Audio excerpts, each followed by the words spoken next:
acheté en mars 2009 et en fait, très rapidement après la signature de l'acte, on a eu des sensations d'être sans arrêt épié. Alors ça, c'est très subjectif, donc sur le coup, on s'en est pas vraiment parlé. C'était pas... Et après, les choses se sont accélérées, sensations tactiles, voix dans les escaliers en pierre. En fait, j'étais assise devant la cheminée ici et le rideau du couloir de la cuisine a bougé. Il y a eu comme un courant d'air et il y a une femme qui m'est apparue. Et puis, j'ai été complètement paralysée par la peur. Hein. Au départ, quand j'ai vu cette femme devant la cheminée, je ne savais pas qui c'était et donc je l'ai décrite après à mes parents. Et elle avait une coupe année quoi d'ailleurs Année 20. Année 20, ouais, oui. Voilà. Et une robe aussi, une robe de fête. Hein. Je t'avais décrit un petit peu cette couleur rouge, un peu perlée, enfin une robe de soirée en fait.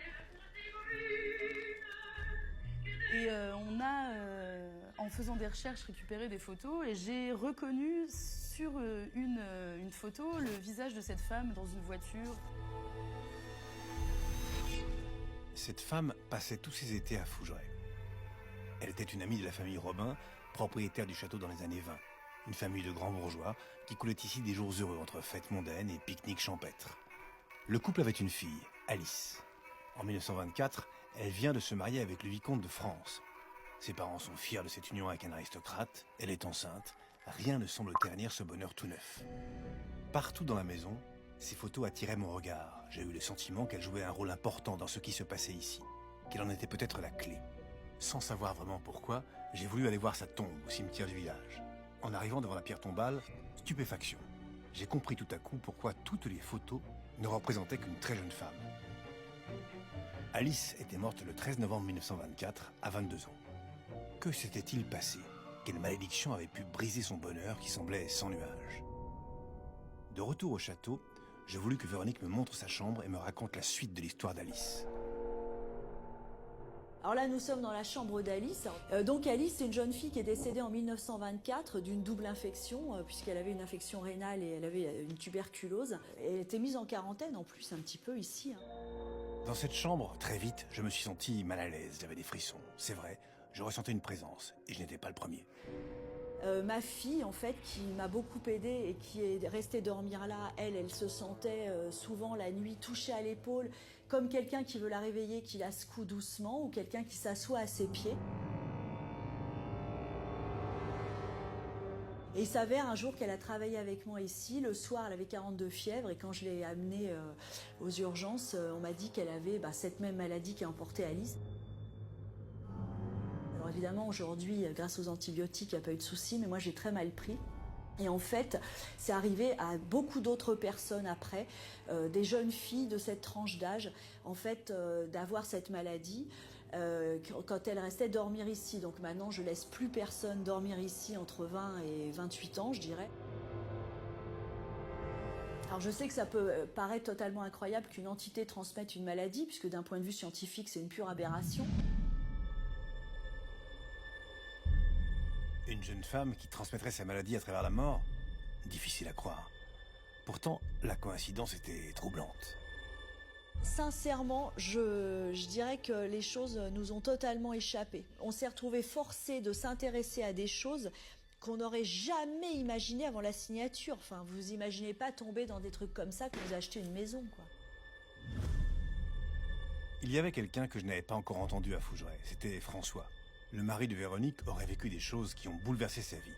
Cet homme solide, terrien, semblait pourtant peu impressionnable. J'étais en train de travailler avec ma tronçonneuse, et puis la fatigue du boulot, tout ça, mais j'étais dans ce que je faisais, et c'est là que j'ai eu les tapes sur l'épaule. C'est une sensation qui est comme réelle, comme si c'était un être vivant qui vous tape sur l'épaule. Mais quand je me suis retourné, il n'y avait personne, donc il y avait un problème. J'ai pas eu l'impression que c'était malveillant. Et je suis incapable de vous dire pourquoi, mais j'ai éprouvé le besoin de me justifier sur le fait que je coupais les arbres. J'étais là avec ma tronçonneuse et j'ai parlé presque à voix haute, comme s'il y avait quelqu'un à côté de moi. Il a fallu que je lui explique que les arbres étaient morts et c'est pour ça que je les coupais. Sincèrement, ça m'a vraiment bouleversé dans le sens spirituel réel du terme. C'est-à-dire, là, je ne parle pas de religion ou je ne sais quoi. Je parle vraiment d'une notion de vie, de mort, de peut-être de vie après la mort. Moi, je ne suis pas habitué à tout ça. Je suis quelqu'un de terre à terre, je suis agriculteur. Vraiment, c'est ça, je ne comprends pas. En fait, j'attends des réponses. J'étais très touché par son témoignage. Je sentais sa sincérité et le questionnement qui rongeait sa vie, confinant à l'obsession. J'ai vendu une partie de mon patrimoine pour subvenir aux besoins financiers du château, mais pour connaître la suite. Je veux connaître la suite. François et Véronique ont donc décidé de tout mettre en œuvre pour savoir si le château était vraiment hanté, pour connaître la vérité sur ce qui s'y passait.